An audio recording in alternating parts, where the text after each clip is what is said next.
Wearing seatbelts prevents major injuries in car accidents. With more people getting into car accidents lately, not wearing a seatbelt has caused them to sustain more injuries than they should have. The percentage of people wearing a seatbelt has dramatically decreased over the last few years. According to NHTSA, the instant you buckle up when driving or riding in the front seat of a car or truck, you cut your risk of a fatal injury in a crash nearly in half. People need to know that seatbelts are not there as a decoration. They are there to save your life. In order for people to get the hint that seatbelts save lives, make it a habit as soon as you get into the car. In my personal experience, I have never put my car in drive until I know that everyone in my car has their seatbelt on.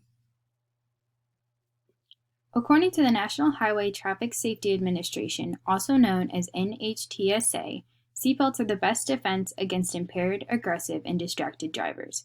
Being buckled up during a crash helps keep you safe and secure inside your vehicle. Being completely ejected from a vehicle is almost always deadly.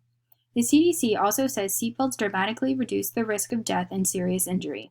In conclusion, when people wear a seatbelt, it increases the likelihood of them not getting seriously injured in car accidents.